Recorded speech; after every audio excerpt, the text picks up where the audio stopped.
Hi, and welcome to The Bright Balloon, a podcast where I'm sharing bright ideas for your balloon business. My name is Sarah Meyer, and I'm a balloon business owner like you, and I love the creative side of what I do, but I really love the business side, which seems to be the part where most people struggle. So I'm here to help. Each week, I'm bringing you an episode full of bite-sized tips you can use to make improvements in your business. I want you to make more money, eliminate stress, and learn along with me as we grow our creative businesses together. Welcome to The Bright Balloon, presented by 17 Hats. Hello and welcome to another episode. This is our monthly Throwback Thursday episode where I chat with a former guest on the podcast and catch up with where they are now. So today I am chatting with Melody, who is the owner of Feathered Fox, and you've probably seen her work all over Instagram. She is also the owner of Foxx Creative Share. Last time we spoke, we talked all about her educational platform, and she is going to give an update today on where she's at with that project. We're also talking about her balloon business, which has grown substantially since the last time we had a conversation. And she opens up about how she's recently increased her minimum and what that has done to her average ticket price and her average client sales. So it's a really great interview. We cover a lot of topics, and it is great to hear that Melody is thriving and so successful in the work that she is doing. So thank you to Melody for coming on and giving a second interview. And as a thank you, Premium Conwin will be sending her an inflator as a way to thank her for her time and congratulate her for all of her success in the industry. Thank you again to Premium Conwin for sponsoring these Throwback Thursday episodes. Let's take a quick break and head over to the UGlu Hotline to get some great advice that sticks, and then get into this episode with Melody. Welcome to the UGlu Hotline, where we discuss great advice that sticks, brought to you by Pro Tapes. If you have a question or some great advice to share, click the link in the show notes to call in and leave a voicemail. Hi, this is Nicole Slack. I'm from Top Knot Balloons in Dallas, Texas. I'm a fairly new company. Just started out all on my own a few months ago and have loved it so far. I love your podcast and getting to learn new tips and tricks along the way. My question is, what is the biggest piece of advice you have for a new solo business owner? And what is the biggest mistake you made when you first started out your company? Thanks. Have a great day. Bye. Hey, Nicole. Okay, I love this question. I want to do an entire episode about it. But my biggest piece of advice when starting out is to get a website up and implement some sort of a system for taking inquiries. I think it is really hard to build an entire business with paper and pencil, and then eventually you're going to have to switch anyway. You're going to have to get on board with some sort of CRM. I use 17 Hats. It is a learning curve, so it's going to be hard if you do it at the beginning or if you do it 20 years into business. It's probably going to be more difficult to switch later on. So I like having my technology in place from the beginning. I started using a CRM 2 years in. I think I probably just should have started from the beginning. If all you do is get that lead capture form on your website, it just keeps everything so organized. And that's hard to do when you don't have any leads coming in, but trust me, you will eventually, and you'll be glad. The biggest mistake that I made when I started, I think it was overthinking. I wanted to do everything so right. I wanted to do the right formula with the right balloons and the right balloon inflator. And I think I just felt like there was one correct way to do everything. And I'm still realizing and learning that there's like 50 correct ways to do everything. There are a bunch of balloon brands that are all great. There are a million ways to make a garland. There are a million different ways to do framework. And if it works for you, it's right. There are definitely more efficient ways. I definitely wouldn't cut corners on tools and balloons. But I think just getting out of my own way was the biggest mistake I made. And I think everything that works is right. Whatever is best for you is the right way to do it. So don't overthink is my biggest advice for people just starting out. All right, thanks for calling in. I love that question. Pro Tapes is a leading manufacturer of specialty tape products like Pro Gaff, Pro Artist Tape, and our favorite balloon tape, UGlu, which helps you create amazing balloon arrangements and decorations in less time. You can save 5% on UGlu when you buy directly from Havin A Party using code BRIGHT at checkout. Welcome back for our catch-up episode. Melody, I can't wait to see what's going on in your business. Big changes. Thanks. Hi, it's good to be here. Really quick, we will link to your first episode, but in case people are listening to this first, go ahead and introduce yourself. I'm Melody, and I own Feathered Fox Designs in Los Angeles area of California. And I also have had a teaching platform called Foxx Creative Share, which brought like 7 instructors in the balloon industry together. And we taught a bunch of classes that you could purchase within a package, basically, to learn how to do balloon decor. So that's the short story of me. And we talked probably over a year ago, I would think. Yeah, it's been over a year. Yeah. And Foxx Creative Share was up and running. You were enrolling people. It was going. Yes. Where are we now? What's the update with your platform? No. So I'll rewind a little bit. Before we had launched Foxx Creative Share, my father-in-law got really, really, really sick. And he was diagnosed with dementia. And so things in our personal lives were getting really difficult.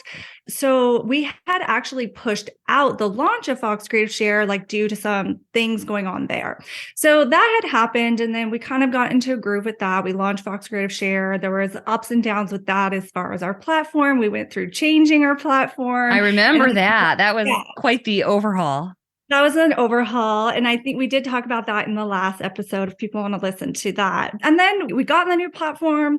We reopened everything and it was great and things are running and blah, blah. And then, life kind of starts happening and I'm working and I have 3 kids and I'm trying to answer questions for Foxx Creative Share and people are asking when are new classes going to come out. And then I have this personal stuff happening with my father-in-law and my mother-in-law, they're in their 80s. So it was just a lot on the family personally. Yeah. And to be honest, just, it became really overwhelming for me. And I really had to, in December of last year, my father-in-law got very sick. He came down with COVID. The COVID turned into pneumonia. He had dementia on top of that. His body just couldn't recover because he was already in such a bad place. And so he died about 5 weeks after all of that. I'm so sorry. No, thank you. So it was kind of better in a sense. He was 88 years old. He was struggling. It was a very hard situation. We just had to be at peace at that point. But it was a really difficult transition for our family and trying to help my mother-in-law and all those things. And so I would say, January, February of last year, I was kind of in this spot where I'm like, I really need to make a decision. Like something in my life has to go. It just has to go. Everything is too much. I got my business. I'm running like crazy. I'm trying to be involved with 3 kids. I've got a husband. I got friendship. What is going to give? What can I let go of that I'm not going to be having a heart attack of why did I do this? And honestly, Foxx Creative Share for me was just one of those things where I was like, I don't have it in me to give to this right now. And it's not that I don't want to teach. It's not that I don't have a desire to maybe do that in the future or do it on my own or anything like that. I was like, I can't keep running this because in order to keep it going, I need to put my full attention on it. And just couldn't. I think it's just emotional, I was going through a lot and I knew I needed to do something to lessen the load in my life. And that was the choice.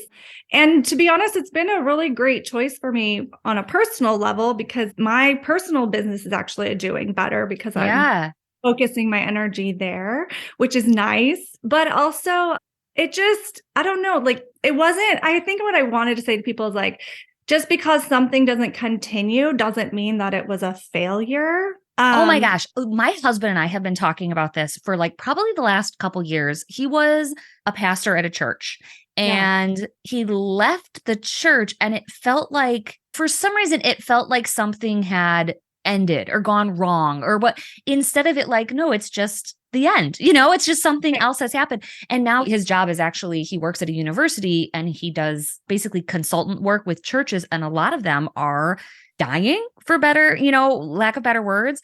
Their congregation is older. Their, new members aren't coming in. They can't pay for the building.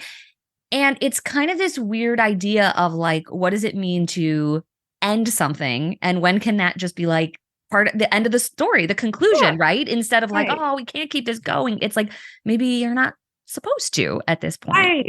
Right. Totally. No, I'm so glad that you shared that too, because I think sometimes we really put this pressure on ourselves as like, if I stop something, it means I failed at it. And it's like, that's not necessarily true. Like, first of all, you never know what can happen 5 or 10 years from now that has stemmed from something you've done in the past, right? Yeah. But also, like, we were really successful. I think compared from our investment to like what we made, and honestly, our contribution to the balloon community. Yeah. Like, I feel like, the positive feedback that we got, all of those things, like it was extremely successful. You could check off all those boxes. So I'm really proud of that. But it just was like, if I want to keep this going, the amount of time that I'm going to have to put into it, it needs to be my full-time attention. And I just didn't have it in me to do that anymore at that time, like I said. So I was like, I'm just going to shut that down so that people can't purchase it anymore. Anybody who has the membership and the classes, they get access to it forever. Like it'll always be there for them. They have all of that. It's just nobody else can continue to purchase it. That's it. Gotcha. That was going to be my question too, because I think there are enough balloon people that have like almost a side hustle within the balloon world, if that makes sense. Either they teach or they have a product, or like I have the podcast, I have downloads. And I feel like when you start those things, you never think about the conclusion of those things. So sometimes that's bumpy, like I want to retire some of the courses I have available, but like didn't realize that if I just unpublish them, then the people who have them don't have access anymore, or like it can just be kind of hard to navigate. So what were some insights? How did you do that? I mean, did you just tell people like, this is no more? Did you shut down the Instagram? Did you tell the collaborators? Like, what did you do? So, well, technically the website is still up, but the classes, like you can't purchase them. So, and the Instagram is still there, but it will be deleted at some point because I feel like it's just confusing to people when it's there. And like, they're like, is this available? Is this not available? So that will be shut down at some point. It's just one of those things I haven't gotten to. As far as the people who have classes already and have purchased it, like I just blast emailed everybody. I let them know what was going on, that they would still have access to everything, talked about it in my stories. At some point, I will shut the website down altogether. And what happens when you do that is unless everybody has downloaded the content, then they will lose access to it. But it will, like, we'll blast email everybody and let them know, like, they'll need to download everything. And then they'll have like a year to do that. And then it will shut down just because I have to pay to keep that running. So at a certain point, I need to be like, okay, I can't continue to pay this because it's not, you know what I mean? Matching up. But so that will happen at a point. But right now, I just wanted it to be easy for everybody. And I don't want everybody freaking out, like, wait, where is everything? I didn't have time to download it or whatever. So that will have to happen at some point, but I just want to let everything sort of like cool down and slowly, dissipate before I do that. But so that's kind of like where we're at in transitioning there. And honestly, I just feel like this huge weight has been taken off my shoulders. It's a lot to feel like not only do you want to sell a course to people and you want them to be happy with it and you want to please your customer, but you're trying to make your money back and make a profit. And then you have these other instructors, you want them to make a profit and you're like, I want them to be happy and I need to be happy and the customer needs to be happy. Yeah. And it's like, and there's like the customer service aspect. I mean, people can't figure out how to log in with their password or like someone's not happy. And like, there's a lot that goes into that. Yeah. And people don't really realize that. They think, oh, you just put a course up and it sells and it's fine. And you'd be surprised how many emails a day or a week you get that are like, hey, I need this, or people's payments failed. Now you have to go in, you have to retrieve these payments. It's a lot. Yep. And then on top of that, you're trying to push and promote and sell. And so you add that on top of your regular balloon business. and 3 kids. I'm not going to lie, 3 kids is a lot right now. And it was too overwhelming. I mean, bottom line, it was overwhelming. And I just had to say, you know what? It doesn't matter if people think this is a failure. It doesn't matter what people, quote unquote, think. Like, I did something that I wanted to do. I made it happen. We made money. We gave to the community. There was no real like downside in a sense to it. And now I just need to like move on for a bit. And if at some point in the future we can bring more people together and do something like that again, great. If not, like, it is what it is. Yeah. So yeah.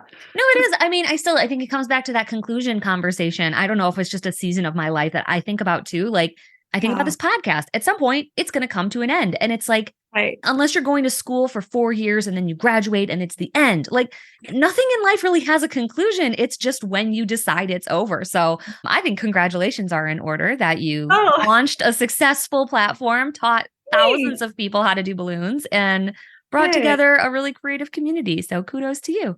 Yeah, thank you. I appreciate that. That's nice of you. I appreciate it. Yeah, it was good. Are you ready to take your balloon business to the next level?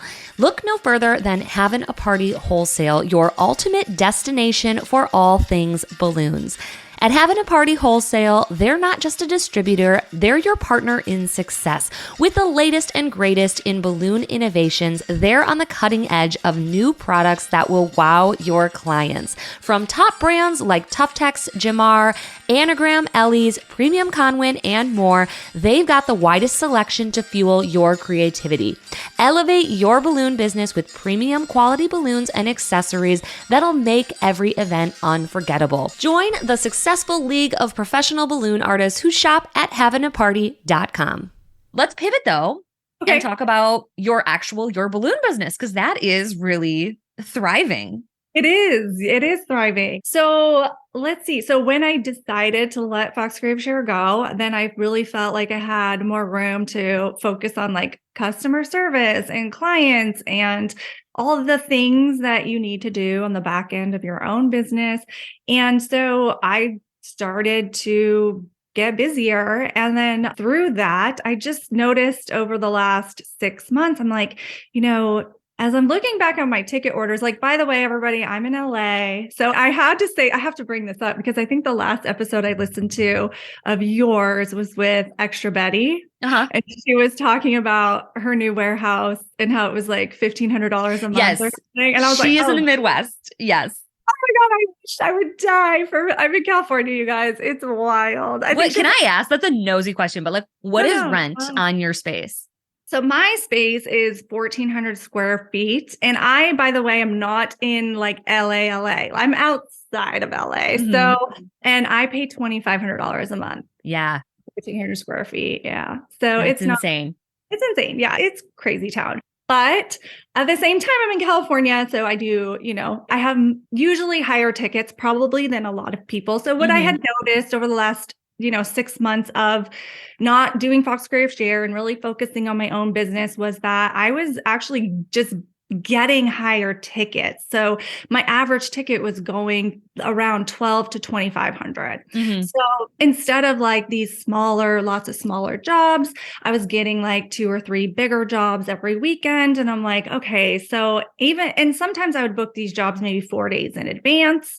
So I'm like, I just kind of got to this point where I was like, why am I I hate to say wasting time, but there's really no point of me doing these like $200, $300, $400, even $500 jobs anymore at this point. Because if I'm usually booking this much and then I can look back at my average tickets and see when people are booking and all that stuff, like I know that most of the time, even if I don't have a weekend booked and I'm looking at it 3 weeks out, I know somebody's probably going to book it in the next 3 weeks. And it usually is going to be in that $1,500 range. So I don't want to book that day up with like, 2 $500 jobs or whatever. And $200 jobs and stuff. And then I don't have the time now to take on the $1,500 job so I just thought like, I just at this point in my life, in everything where time is of the essence, I think for lots of us, for everybody, to be honest, time is of the essence. And we have to like prioritize what's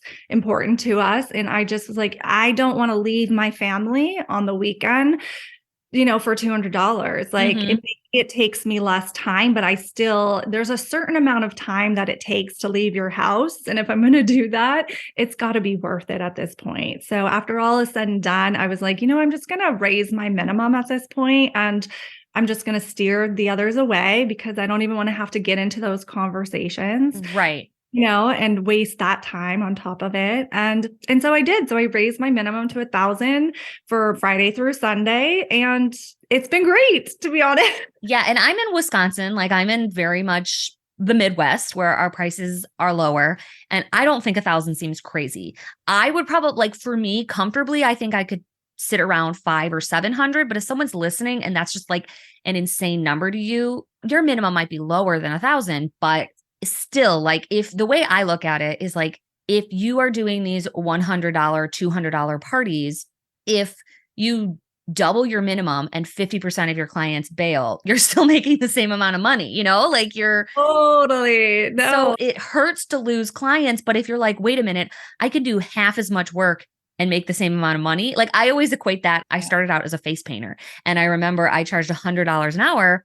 And I was scared to go up to like 150, but I was like, well, if a ton of my clients say no, I'm still making the same amount of money and I'm working fewer hours. But if they say yes, I'm making way more money for the same amount of work. Right, exactly. Yeah. And I don't think people really run those numbers a lot. And then they think like, I'm scared to lose these clients. And I understand, like, listen, I'm in a completely different demographic than a lot of people. Like, if you're in a big city, right, these Beverly Hill, Brentwood clients have $25 million homes. Like, they have different budgets. And so then, any other, so I always try to tell people, like, please do not compare yourself to what I'm doing. You really have to look at your own demographic and your numbers, and also what type of business you want to run, because there are many people out there who take on the $200, $300, $100, this and that, and they make more money than me, but they're jamming out a lot more than I am. They're running a different type of business. Absolutely. It's a quantity game at that point.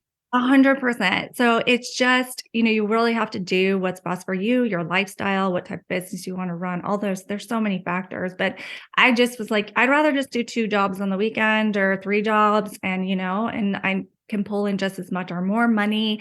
I'm still taking home a really great profit even after my expenses. And it's like, it just worked out really well. A lot of the people in LA generally have $1,500 minimum. So even the 1,000 is like not a big deal. Yeah.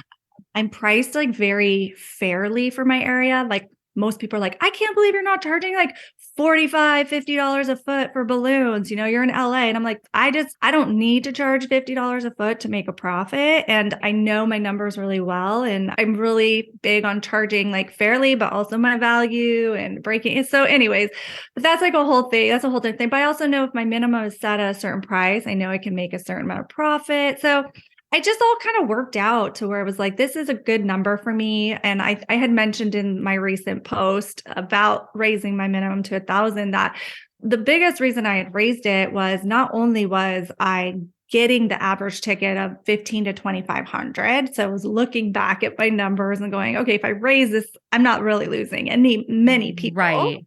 Some, but not many.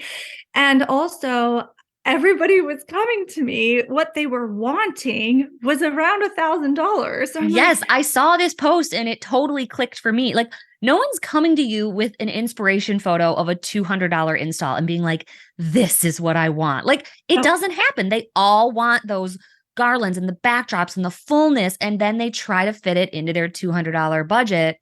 Right. And you're setting yourself up for failure. They're going to be disappointed. Exactly. And then sometimes that guilt comes in because a lot of us are people pleasers, and we're like, oh, should I just do like lower, and I'll just help them out. And you're like, I kind of stopped doing that a long time ago, but there are still some people who will pull on those heartstrings, and you're just like, no, I just want them to know like what to expect. Like, listen, if you don't have $1,000 to spend, you're really just not going to get what you're looking for. Usually, not always. Right. Some people, they don't want that. They just want a bouquet, whatever. And that's fine. But if you just want a bouquet, like at this point, I'm like, you can go to Bonds or Gelson's or Party City. Exactly. I totally refer people to Party City. I'm like, they can get helium at like a fraction of what I'm paying. Like, I don't love helium balloon. Like, when people are like, we want 15 bouquets of 3. I'm like, I'd rather die. So please don't come to me for this. Totally. I know I'm the same. I'm like, oh, do I really? It's just It's so much work and there's not as much profit in it. But the helium cost is just insane. Yeah. Yes. I'm at $5.50 a tank. Wisconsin is like the Wild West and everything is so expensive up here for helium. I don't know why, but that is a lot, actually. It's a lot. Your big tank. It's a lot. Yeah. And everyone I know pays kind of the same thing. So it's like I could drive an hour to pick up a tank for less. But again, then my time and, it's not really worth it. But the other thing too about pricing and having a minimum is that a lot of times my corporate clients that have like a $7,000 budget, that I had a big job, it was $7,000. And I'm not joking. I sent a proposal and the guy responded, looks good. And then he paid. And I was like, are you for real? And then just before this interview, I went back and forth with someone 4 times over a column. They ended up buying 1 column. So it's like the time of selling and doing the customer service, it's not proportionate. A bigger job doesn't always mean a ton of extra work. Sometimes it just means more balloons. Yeah, exactly. It's the same here. Sometimes these people with the money, I mean, sometimes there are definitely clients of money that are trying to, nickel and dime you, of course. There's always that. But like the same thing, like I sent a $1,700 invoice yesterday and they're just like, okay, no biggie. Yeah. Like, we're going to pay it. It's nice to not be like, oh, okay. Like, let me just convince you to get these 2 bouquets and they're, they want it for $250. And I'm just like, it's not going to I know. I'm like trying to rack my brain. Like, how can I shave off $30? I'm like, what am I doing? Who cares? Right. I don't even want this job. I don't even want this. I know. It's hard. It is hard. I get it. Like people struggle because they maybe they have overhead or they're just trying to get experience and all that. Right. So I understand. But yeah, you definitely get to a point where you have enough experience, you have enough clientele that you're like, okay, I can be a little pickier now. I can raise my minimums. And that's a nice place to be. So, so I'm there and it's good. And I really, I can't complain. Well, that's awesome. But I won't. I'm just kidding. Are you looking to grow the number of businesses you're working with? From the small retail shop doing a grand opening in your downtown to the large Fortune 500 that has a fulfillment center or a warehouse or a large office building in your community. On the Balloon Suite blog, you can find the details on how to find and approach businesses of all types and of all ranges and size so that you can grow your sales and grow your revenue per order. Come on over to the Balloon Suite blog to learn more at balloonsuite.com. One more thing I wanted to ask you about. It didn't exist. It didn't exist the last time we talked. Okay. Do you know what I'm going to talk about? My disco wall? Disco wall! You break the internet with your disco wall. We have to talk about it. So we don't have to spend a ton of time on this, but I'm curious, the backstory. How did this come to be? And did this kind of crack open a new world of rentals for you? Because I can't imagine you rent that thing for cheap. I don't. I rent it for $1,000 plus delivery and pickup. So if you want that thing, you're looking at like around $1,500 minimum. If I have a 2 a.m. pickup, you're going to pay much more for pickup. Yeah. So, it could be anywhere. How much did it cost to make? Like, I can't imagine that wasn't $1,000 to make at least. So more. So the base of it, just the frame alone cost me $1,000 to have made. Yeah, because I had to have a professional cabinet guy make it who does, but because it's going to be heavy. Yeah, you're not just gluing disco balls to a piece of foam board. Yeah, totally. It's got to be durable and sturdy. I got to be able to like fold the back. Lots of things have to be in place for that thing. I'm on my second one. So the first one. So it came about, basically, we'll go there. A wedding planner reached out to me through a friend and she's like, I've seen, your stuff, blah, blah, blah. I have a client who's looking to have a disco wall made for her wedding. And she was sending me like inspiration photos and it was usually just disco balls like stacked on top of each other. Yeah, I was going to ask, like, is this something that existed? Because I hadn't seen it until I saw yours. Right. It did, but not like that. So it was like everything they had found was literally like just the same size disco balls stacked on top of each other. So it just looked like a pile of balls. Mm-hmm. And I was like, okay, but I have a better idea. So I was like, if we could replicate this, like similar to the way that, we do mosaics, then it would be better. And then what's Wow Balloons? Is it Wow Balloons? she, like, while I was in the process of getting all my disco balls to make this wall, she actually made a mosaic with disco balls. And I was like, okay. yes. And I was like, that's exactly what I want my wall to look like, is I want it to look like that. So it was kind of like an inspo of both, like, put together. And so I learned how to cut disco balls in half. I made this thing. I got the backdrop and I was like, this is crazy. I ended up having to order a lot more disco balls than I originally thought I had needed. That was a really difficult thing to figure out. And they're expensive. I mean, like, you can't get a medium-sized disco ball. They're like $100. Yeah. So all in, it cost me around $3,000 just to make it. Okay. And that's not including the 50 hours that it took me to actually just there. And were you ever like, I don't know if this is going to work?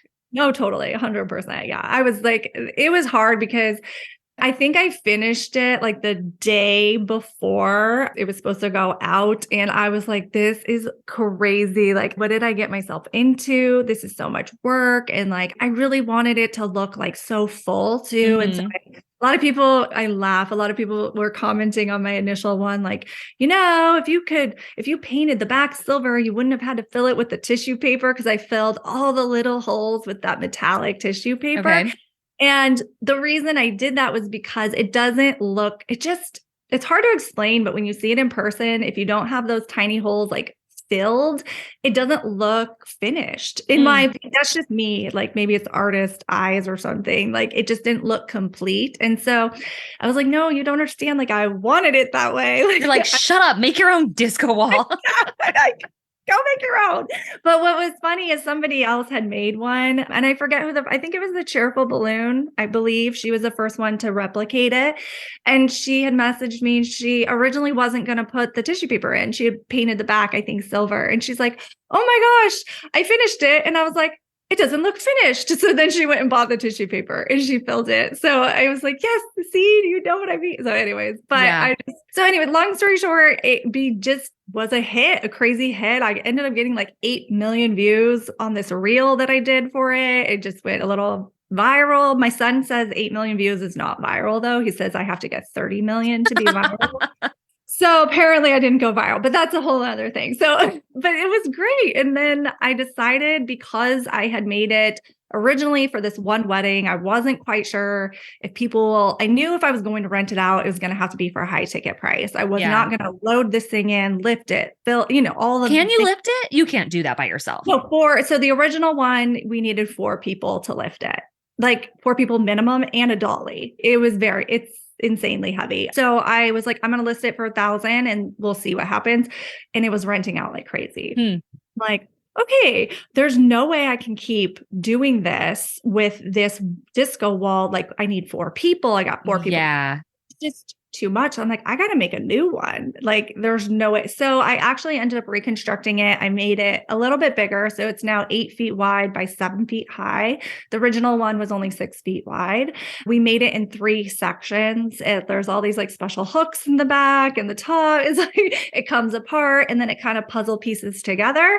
And then once it's on site, you just refill in those little holes with the tissue paper and it's good to go. So now you only need 2 people to load it in and out and put it together, and you can now manage it. So, and it's renting out a lot, and it's been really a great, like, profitable investment. So I'm now thinking about making a rose gold one. And cool. Yeah. So, but it's been awesome. It just was a cool thing. Yeah. And it was like, I looked at that because I'm, deep in the pumpkin plan. I love this book. I love everything about it, but it's hard to actually implement. And one of the difficult things is to have a truly unique offering. Like, doing balloons isn't really unique. I mean, someone else can do balloons. So you might be unique in your area, but it's really rare that you have this truly unique offering that someone else can't provide. And when I saw your wall, I'm like, well, there you go. Like, someone could replicate it in your area, but you're months ahead of them, like you've already beaten them to the punch. So I just think it's interesting when these new trends pop out and it's like, oh, now there's a little there's a way that you can't be compared to someone else. So the price is kind of whatever you say it is, because there's no alternative, people want it. And at some point I know there's going to be people who are going to make them in my area. And it's like, and I may have to drop my price, right, to be a little more competitive, but you'll already have invented the next thing by then. Hopefully, right? But we'll see. But even if I had to drop it a couple $100s, I mean, at that point for me, my investment is paid back. It's, I'm making a profit every time, right? Profit every time. It's because of the way we constructed it this time. I don't really have to replace too many very often. The first one I was having to replace like probably every job I was having to place one or two because it was so heavy. We would like knock it into a wall and not get or something, Yeah. So it was this time. It's like I think I've had to replace one teeny tiny one. Like it's a lot better. Has it made you interested in other rentals, or do you have other rentals? So I do backdrop rentals, but it's made me very interested in more unique backdrop rentals, like maybe a fringe chair or like something just fun and unique and really different that LA people love, And I'm like, what can I come up with? So I've definitely thought of some things that maybe I could do, but we'll see. I don't know. Yeah. I have the marquee light, just numbers, and those aren't unique, but in my area, I have them. And when someone just rents the numbers and no balloons, I'm like, this feels like free money. Like I'm so used to having to like make something and install something and do something that when they just order the thing and no balloons, it's like, wait a minute, this is free money every single time. So it's gotten me curious about rentals as well. Oh, yeah. I mean, me for sure. There's a rental company in Washington, D.C. called, I think it's like Vintage something. Right? I can't remember their name. I'm going to botch it. But they do really unique rentals. Like the first time I saw this like fringe chair is one that they had constructed. And I was like, that is really neat. LA people would love that. Like they have very unique bars and this and that. I'm like, I mean, you definitely have to have some capital to invest, and storage, right? But if you can invest a little bit at a time, if you're smart about how you're investing in one piece at a time and you're renting it, like you can definitely do really well with these things. So yes, it has definitely piqued my curiosity in that aspect for sure. Yeah. Cool. Well, let's wrap it up. This has been such a nice follow-up episode. It's great to hear that you are doing so well and so successful. I'm so glad. I appreciate it. Thank you. I'm going to put you on the spot for one question. This is going to be a new question. I've never asked anyone, but I'm going to ask guests. Okay. Who would you like to nominate to hear on the podcast? Who has not been on the podcast that you think like, I'd really like to hear from that person? Oh, I'm going to try my best to get them on. Oh my gosh. I feel like the first person that popped in my head was Raquel from Balloonique. Do you know Balloonique? I do not. And only because I think everything that she does is so massive on such a massive scale. And she works with like only, I think like a handful of event planners. And I'm like, and I know, like, I think the way she kind of got into that is really a good story for people. So I think she would be a good person to have. Very cool. I would enjoy hearing kind of how she ended up just getting to work with these crazy event planners, and she does all these massive, like huge installations. So. Neat. Well, no promises, but I'll reach out and I will say that you would like to hear from her. And I'm sure lots of other people as well. Yeah. And if I think of somebody else, I'll just message you and let you know. Sounds good. All right. Well, thank you so much for taking the time to be on again. And also thanks to Premium Conwin. They are going to send you an inflator as a congratulations on your time or on your success, and a thank you for your time participating. I appreciate it. Thank you. All right. Well, I will catch up with you again soon. Okay. Sounds good. Thanks for listening. As usual, I tried to keep it bright and light. Our presenting sponsor is 17 Hats, the CRM I use to cut the chaos and manage my entire balloon business. From the lead capture form on my website to workflows and email templates, invoicing and grab-and-go garland automated bookings, it's all powered by 17 Hats, the best customer relationship management system for balloon businesses. There's even a 50% off coupon code waiting for you in the show notes wherever you're listening. I'll see you next week in another episode.